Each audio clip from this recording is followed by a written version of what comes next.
Ladies and gentlemen, today we are here to celebrate the life of Peter Landsberger. His close friends and family knew him as Enrico, Italian man who was a friend of my friend Pete Baccarosa's. I didn't know Peter directly, but Angelica, his wife, gave us this book right here of his, at his funeral, a bunch of his friends had bought pictures and wrote stories about him. And here's a picture of him right here in his later years. He passed away young. He was only 64 years old. This was on his Honda Metropolitan scooter, a clue to the fun nature that he had. And all of his friends had a common theme here, that he loved cars. He was known to be one of the best carpenters and builders in the area. And he was a great friend. He was the kind of guy you could call if you broke down at midnight. Actually, one of the letters I read in here, he would come and rescue. He was the kind of guy you could count on when the chips are down.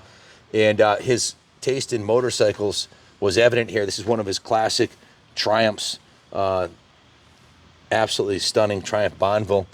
And he had a Yamaha Virago, a Honda Metropolitan. He also, being Italian, he had a Vespa, Piaggio scooter, which is a lot of fun. 2 Triumphs. He had a total of 9 motorcycles and a bunch of classic cars when he passed away. It was unexpected. He passed away recently, and if you take a look, here's one of his classic cars right here.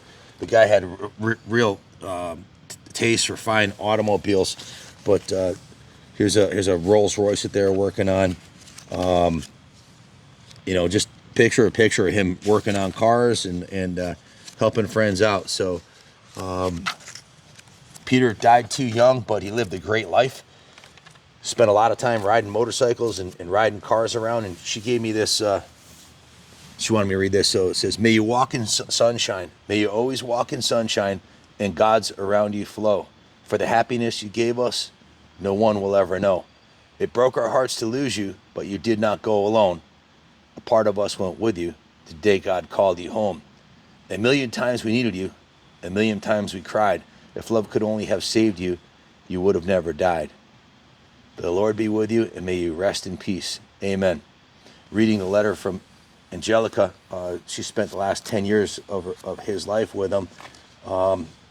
They had a lot of fun together, laughed a lot, went to a lot of car meets, and did a lot of fun stuff together. Here's another picture I wanted to show you of Peter with his mom.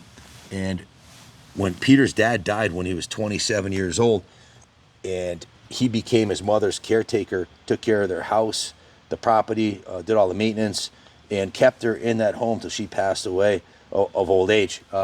He was the one who made it possible for her to do that. Probably the best gift you could give to a parent, helping them maintain their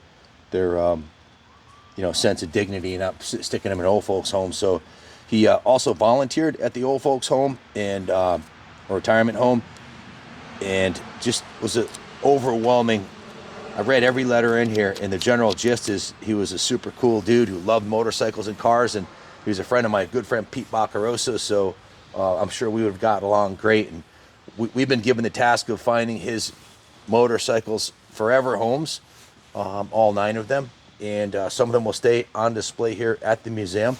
And Angelica and Peter's estate donated these 9 motorcycles to the continuation fund for the New England Motorcycle Museum. So he was also an extremely generous individual, and his family made a decision to donate these bikes. So for that, I am super grateful, because without this kind of support, the museum would never have existed.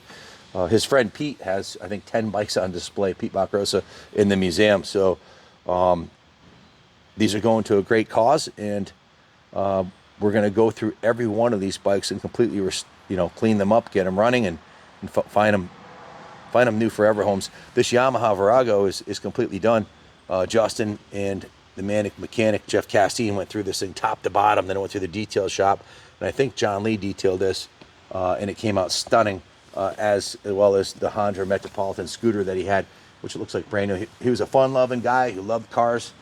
And one thing I want to add, Angelica, I think in Angelica's letter, he was a builder and a carpenter, and she summarized by saying he should have been in the motorcycle and car industry. He should have worked, because he loved it so much. He spent his nights and weekends working on his 9 bikes and his car collection, that she kind of wished, and I think he did too, that he spent his life doing that. So life is not forever. It's not a dress rehearsal, and you never know when your number's up. So I'm 59 now. So when I was 46, I retired from the computer industry and got into this industry right here, doing what I love to do with my friends and family. My daughter sits in the desk right next to me, my 18-year-old daughter, my 24-year-old son, my good friend Bill Blythe, that I've been friends with for years, sits in the desk in front of me, and I'm surrounded by people that love motorcycles, doing what I love to do.